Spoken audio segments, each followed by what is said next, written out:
Molweni Mthatha. Ninjani? Hayi.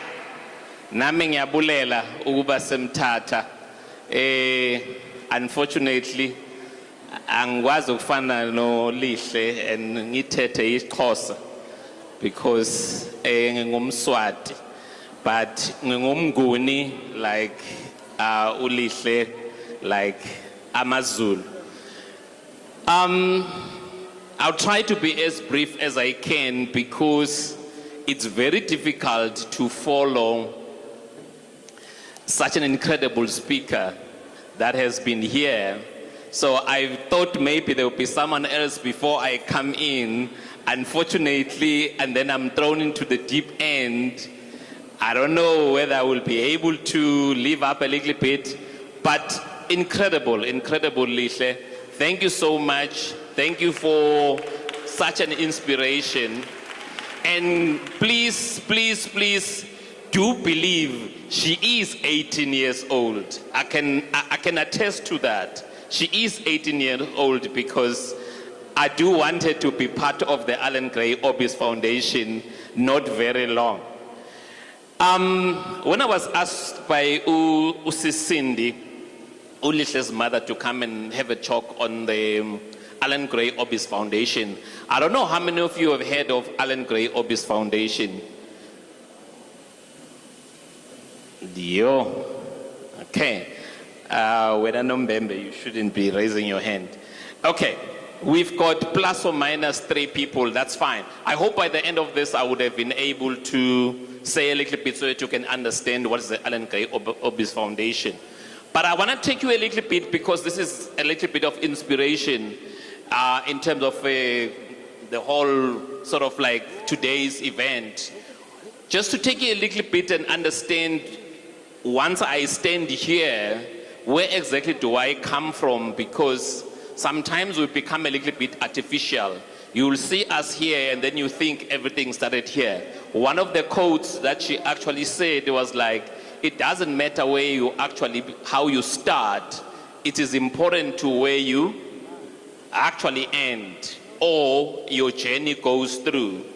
So my first slide, just to take you back, this is my school. This is the school I went to. It didn't look like this, like what it is now. So when you look at the years, 1973, that's when I did my grade 1. And I completed in this school in 1982. The next slide shows you my first 3 grades. This is the first 3 grades that I attended. And the roof was not like this, it was staged, but it's the building itself is what it is even today. It was built before I was even born. And this is Eswatini in Swaziland, for you who have ever heard of it. This is Eswatini. This is where I did my primary. The next one, this is the school, although the picture itself is a little bit zoomed. I took this picture, I was standing in front of my house, which is my home. I used to walk. From there, it's about 1 kilometer. It's not very long. But what I'm trying to show you, why I'm showing you this, is to understand your own, Ilali, where you come from, to say it doesn't mean this is your end. This is just the beginning. I used to walk here every day. That's the school I showed you on the first one. I used to walk through here. It's about 1 kilometer. The next slide, this is my high school. There's a story behind here that I want to share with you because it borders in terms of what we are here all about. So the previous school which I attended from my grade 1 to high school, to secondary school, which is what we call grade 10 today, was in the rural areas. But fortunately or unfortunately, I don't know which one works, it didn't have the last 2 classes of me to actually complete and have a matric. So I had to migrate. And I had to choose which school I wanted to migrate to because I had to finish high school anyway. So the last 2 classes, this school still exists. It's in town. One of the towns in Swaziland, there are 2 main towns, Mbabane and Manzini. Mbabane is like your Pretoria, Manzini is like your Johannesburg, if I can give you a picture. So I went to Manzini. It's a boys' school. And in this school, what made me to be admitted coming from a rural area, there was nothing else besides my academics. A Catholic school, it was run by priests. I had never spoken English in school. I had to get admission because my mother said, I'm not going to take you to any school outside in our area. You must find your space here. And I said, no, I actually don't want to follow what others have done. I want to find my own school. I decided to go there. I don't know what I was doing, but I went to this principal's office. It was a bully white Irish priest. And I had to try and explain to him, I want to do my Form 4, Form 5, which is grade 11 and 10. And he asked me one question. Why do you want to come here? I couldn't even answer. I just took out my results and I just gave it to him. I freaked out. I just gave it to him. He looked at the results and he said nothing after that. He just wrote a piece of paper, folded it, and gave it to me and said, go to that office. I took that immediately. I dashed out because I was like, dare he ask me something else because there's no way I can answer this man. I went to that office. When I got to that office, I just handed the note and he looked at it. He looked at me, another priest, white. And the next thing he went to the back door, brought me a set of exercise books, uniform, and he said, next week come to school. Why? I didn't say anything, but my results spoke for me. I didn't have to say anything. So what I'm trying to explain to you is your academic performance, it will open doors for you. If we move to the next slide, or it's already there. How many of you have seen this picture? I doubt there will be anyone who will. Oh, all the way to you shouldn't answer. Anyone have seen this picture before? You haven't. This man right here was born and bred in the Eastern Cape. Eastern Cape, his grandmother was the first mayor of Butterworth. What's Butterworth in Xhosa? I'm trying to remember. I'm gonna butcher it. Okay.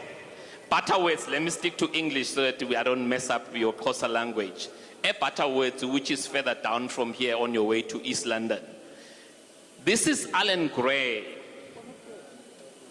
Allan Gray was born in the Eastern Cape. And Allan Gray is one of the most successful business people. He created Allan Gray Limited, which is a billionaire company. He was born here in the Eastern Cape. He went to Selborne High School. He went to Rhodes University. He went to Harvard. And then he came back after working a little bit in England and came back and started Allan Gray Limited in 1974. His vision in 1974, when he started Allan Gray Limited, he said anyone who wants to join him in this company will make sure that when we make profit, we are going to develop African black entrepreneurs. 1974, that's way back. He made that commitment and say, when this company makes profit, we are going to, as a company, do that. So the Allan Gray Orbis Foundation that I am representing came from his vision in 1974, and he stuck to that vision. He passed on in 2019, and when he passed on, Allan Gray Orbis Foundation was already in place. What does it do if we can move forward? But what I'm trying to paint to you is the issue of someone coming from your own province, who we are talking about, Allan Gray Orbis Foundation. We are not just creating it from somewhere, something you wouldn't think of. He says we must be able to actually teach people to become entrepreneurs. How many of you know what it means to be an entrepreneur? I wouldn't hear the answer, but let me just understand. Try. People who are going to start their own businesses. Entrepreneurship is the ability to actually create your own product that you can take to the market and people can pay for that product. That's entrepreneurship. A little bit different from business. So you create your own product so that your product is different from the other product in the market. You know cell phones, am I right? Those who are a little bit older like myself, the first popular cell phone was Nokia. Then there was BlackBerry. Now we are talking of Samsung and Apple. But it's still same cell phone, but they do different functions because the entrepreneurial thinking behind is to make it different from the others. So when you become an entrepreneur, you bring something in the market that is different from what the other people do because you are bringing value into your community. Not necessarily because you want to make money. The money comes through on its own because your product are different from other people, and you can decide, you know what, today I'm going to charge you 100 Rand for my product, but tomorrow I might decide, no, I'm going to charge you 300 because no one has your product. Do you understand the difference between the two? So, in Allan Gray, we believe that we can actually teach you from just an individual person to become an entrepreneur. If you can move forward because time is moving. But the biggest belief is we believe that you have to do it through education. You must get an education first, either in a high school, then into a university, then you can be in a position to build what we call a high impact, responsible entrepreneur. It's a very big statement. Don't take it lightly. It looks light, but it's much bigger. What Lihle is doing, has been doing since he started the club, it's typical of a high impact, responsible, because when you look at the 10 inspirational quotes it's based on the principles of being a high impact entrepreneur, because your resilience, your integrity, it's all enshrined in there. So she's actually living what we believe it's supposed to be. Let's move forward. Okay, just click and click until you have everything on the slide. These are the programs that we actually do have. But for you, look at the third one. That's where you can actually get yourself into. When you reach matric, you can apply to be part of the Allan Gray Fellowship Program because it takes grade 12. What we need from you, if you can move forward, Luvugo, what we need from you, next slide, sorry. Okay, so here are the requirements. When you're in grade 12, I don't know how many grade 11s are here. How many grade 10s? Grade 8s? Grade 9s? Wow. Wow. Okay, from now on, think about this. This is your benchmark for you to get into the program that I'm talking about. You must have a 60% in maths, pure maths. You can have 80% in mathematical literacy, but on average it's 70%, which aligns with what we're doing here. Am I right? Because Pastor Lihle says 70% gives you success. We also agree with her. With 70% academics, you can actually get yourself everywhere. Let's move forward. So, what does this funding then gives you once you are in? It gives you full tuition if your parents are earning R1 million and below. You get full funding. If your parents are R1 million and above, we give you part of the funding. And if your parents are earning 1.5 and above, you just come in for the program. We don't give you any kind of funding. So that's very important. Let's look at the next program that we have. So this is another program that is for everyone now. The other one I was talking about is for the university, but this one is for everyone. So in other words, right away, you can become part of Allan Gray Orbis Foundation through this game. We've got a game that we have developed because we believe that as a young person, you should be able to be exposed to entrepreneurship much earlier than later. So anyone who's here in this room today, you can play this game. It's very simple. You just type in on your browser, you just type in AGEC, and then you can register and play. Why do we believe that if you become entrepreneurial, you are not going to be rushing around and looking for jobs? She mentioned something in terms of the stats. I don't know how many of you actually had Lihle when he was giving you the stats to say, in South Africa, we've got 62% of the youth unemployed. Simple thing is, look at this room here. It means more than half of you here are not going to get jobs when you finish matric. In reality, in the current stats. Do you understand me? It means sitting here today, half of you, when you finish matric or university, you might not get a job because the stats are saying 60% of South African youth are unemployed. How do we then solve that? Is to create your own products that you can be able to sell and make your own life through money. So if we move forward, because I'm pushing time, the next one. Okay.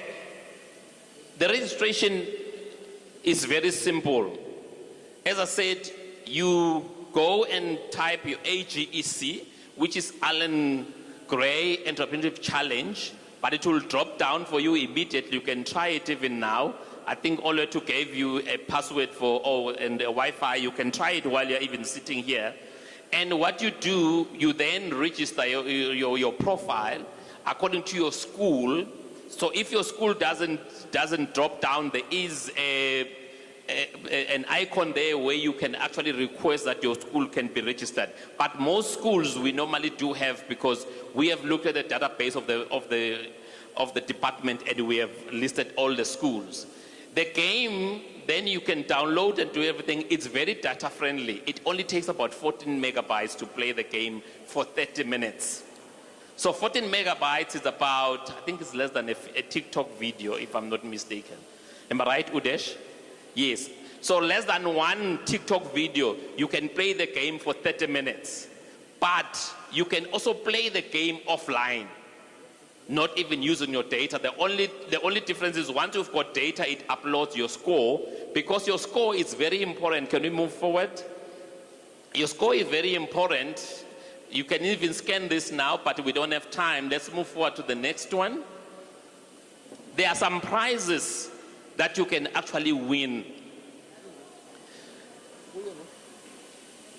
So you can share your top 10, 75,000 that you can share with those top 10 winners. And then we then allow those who have actually played the game to actually pitch a real business idea. So it doesn't just end on playing. You can then pitch your own business idea through the same platform. And the top 3 winners, they share 80,000. I'm talking about the practical idea that you can come. I'm sure some of you who are sitting here, you've got a lot of ideas that you are sitting with. You can pitch that, send a 3-minute video, and then you can be part of that. Even teachers, I know there's some teachers here, they can also participate and also pitch their ideas, and they share a prize of 50,000. Even schools who have got the largest number of those who have registered and played the game, they share a prize money of about 45,000 for their school. If we can move forward. So the top 3 winners of the pitching competition and the top 10 winners, we invite them into a gala dinner in October, where the top 3 winners experience to actually pitch to real investors. And they then share that 80,000 among the 3 of them according to their rankings 1, 2, and 3. But what is more important, you are sitting in an audience like this, you are pitching your business idea, and you are pitching to investors, and you are rewarded for it. The experience is far more than even the money, because standing up here and pitch your business idea as a grade 9, as a grade 8, as a grade 10, as a grade 11, it's an experience that will never be taken away. It propels you a little bit more further. This is a picture of, just an example of last year, where we had the pitching competition and the top 10 winners in a gala dinner. We were lucky we had the DG of the Department of Education being part of it. This year, in October, we are going to have the Minister of Education to experience this. You can actually pitch from anywhere in the country and be part of this community. I think this should be my last slide. Thank you. Oh, sorry. One more. Just example I've just given of some scholarships that you can actually apply to when you get to grade 12. These are not it's just the list. You've got far more that you can find in the websites that are there on Google, and you can find them. Very important, you are not going to get a scholarship if your academic results are not good. No one is going to look at you.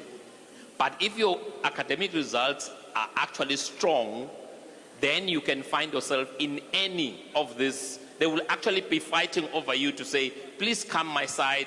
Ours has got 1, 2, and 3 better than the other ones. But if your academic results are nowhere near excellence, you're not going to be able to do that. Okay, so thank you.